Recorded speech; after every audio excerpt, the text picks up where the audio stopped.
எழுதின சங்கீதம் தான். ஆனா அவரையே அவர் ஒரு மூன்றாவது ஆள் போலதான் அவர் எழுதியிருக்கிறார். முதலாவது வசனத்தை வாசிங்க.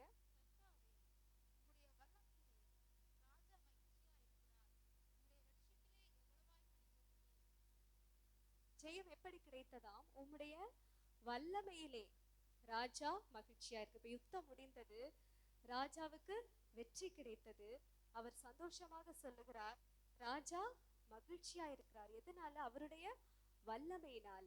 உம்முடைய ரட்சிப்பிலே எவ்வளவாய் களி கூறுகிறார். இரண்டாவது வசனம், அவருடைய மனவிருப்பத்தின்படி நீர் அவருக்கு தந்தருளி அவருடைய உதடுகளின் விண்ணப்பத்தை தள்ளாதிருக்கிறீர். அவருடைய மன விருப்பத்தின்படி எல்லாம் ஆண்டவர் என்ன செஞ்சிருக்கார்? செய்திருக்கிறார். உதடுகளின் விண்ணப்பத்தை தள்ளாதிருக்கிறார். அடுத்ததா ஒரு சின்ன வார்த்தை அதுல கொடுத்திருக்காங்க. என்ன வார்த்தை அது? சேலா. ஒரு வார்த்தை கொடுத்திருக்காங்களா? சேலா. இது வந்து ஒரு எபிரேய வார்த்தை.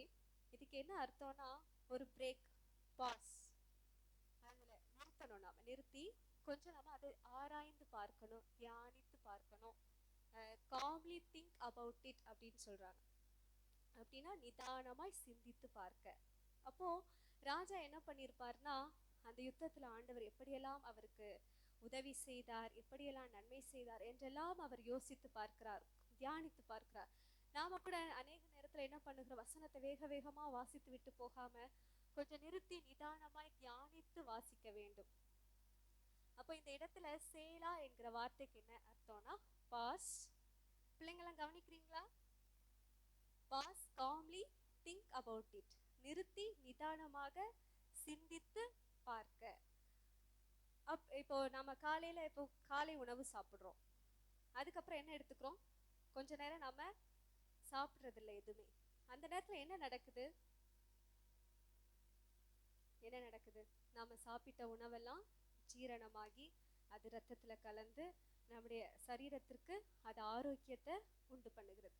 அதே போலதான் இந்த வேத வார்த்தைகளும் நம்ம கடகடன் படிச்சுட்டு போகாம அதை கொஞ்சம் நிறுத்தி நிதானமா வாசிச்சு ஆராய்ந்து பார்த்தோம் அப்படின்னா அது நம்முடைய ஆவிக்குரிய வாழ்க்கைக்கு அது பிரயோஜனப்படும். நம்முடைய ஆவிக்குரிய வாழ்க்கையில அது வளருகிறதற்கு அது பயன்படுகிறது.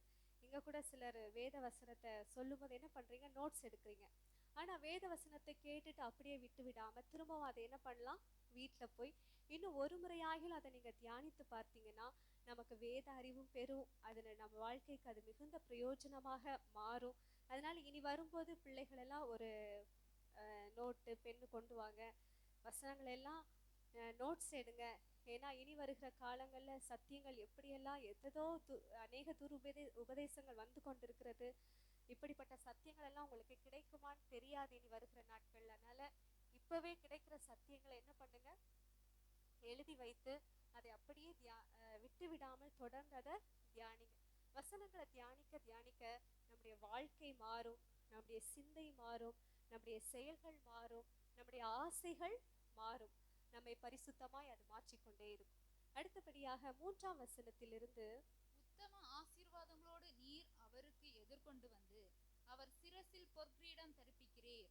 ஓகே, 3ஆம் வசனத்திலிருந்து 6ஆம் வசனம் வரைக்கும் ஒரு ராஜா யுத்தத்துல ஜெயம் பெற்றவராய் வந்து நிற்கும் போது ஆண்டவர் அவருக்கு என்னெல்லாம் ஆசீர்வாதங்களை கொடுக்கிறார் அப்படின்னா நான் ரொம்ப ஷார்ட்டா சொல்லிடுறேன். பொற்கிரீடத்தை தரிப்பிக்கிறாராம். தீர்க்காயுசை, ஆயுசை கேட்டேன், ஆனா ஆண்டவர் என்ன கொடுக்கிறார்? தீர்க்காயுசை கொடுக்கிறார், மகிமையை கொடுக்கிறார், மகிழ்ச்சியை கொடுக்கிறார். இதே போலதான் நாமும் இந்த உலகம், மாமிசம், பிசாசு இவைகளை எதிர்த்து போராடி ஜெயம் பெற்றவர்களாய் ஒரு நாள் வந்து நிற்கும் போது ஆண்டவர் நமக்கும் என்ன கொடுக்கிறார்னா கிரீடத்தை கொடுக்கிறார், தீர்க்காயுசு நித்திய ஜீவனை கொடுக்கிறார், மகிழ்ச்சியை கொடுக்கிறார், மகிமையை கொடுக்கிறார். அதுக்கு அடுத்தபடியாக இருக்கிற வசனங்களில் எல்லாம் தாவீதின் சத்துருக்களுக்கு என்ன நடந்ததோ அதை அவர் சுட்டி காட்டி இருக்கிறார். அப்போ தாவீதுக்கு எதிராக வந்த அந்த சத்துருக்களுக்கு என்ன நடக்குது அப்படின்னா தேவனுடைய கரத்தில் பிடிபடுவார்கள், தேவ கோபத்திற்கு ஆளானார்கள், அக்கினியால் பட்சிக்கப்படுவார்கள், பூமியில் இராமல் முற்றிலும் அழிக்கப்படுவார்கள், தேவ அன்புகளும் பட்டயமும் அவர்களை தாக்கும். இந்த நிலைமை நமக்கும் வந்துடக்கூடாது. அப்போ நாம தேவனுக்கு பிரியமானவர்களை, அவருடைய பிள்ளைகளாய் நாம் வாழ்ந்தால் ஒரு நாள் தேவன் நமக்கு ஜீவ கிரீடத்தை தருவார். அவருக்கு நாம் பிரியமில்லாமல் வாழ்கிற போது, சத்துருக்களாய் வாழ்ந்தால் நமக்கும் ஒரு நாள் நித்திய ஆக்கினை தான் கிடைக்கும். வாலிப பிள்ளைகளுக்கு ஒரு சின்ன எச்சரிக்கை கொடுக்கலான்னு நினைக்கிறேன். தேவையில்லாம இந்த ஃபோன், அதில் நீங்கள் என்ன காரியம், ஒரு பிள்ளைய கூப்பிட்டு கேட்டேன், நீ என்ன பார்க்குற ஃபோனில் அப்படின்னு சொல்லி கேட்கும்போது, சினிமா பார்க்குறியா? இல்லை. சினிமா பாடல்களை பார்க்குறியா? ஆமாம் அப்படின்னு சொன்னா. தேவையில்லாத சினிமா பாடல்களை எல்லாம் பார்க்காதீங்க. தேவையில்லாத காரியங்களை பார்த்து பார்த்து உங்கள் ஆத்துமாவை கெடுத்து அந்த நித்திய நரகத்திற்கு நேராக போகவே கூடாது. இந்த வேத வசனத்தை ஒவ்வொரு நாளும் எடுத்து வாசியுங்க. ஒரு நாள் தேவன் உங்களுக்கும் ஜீவ கிரீடத்தை தருவார். கர்த்தர் தாமே நம்மை ஆசீர்வதிப்பாராக.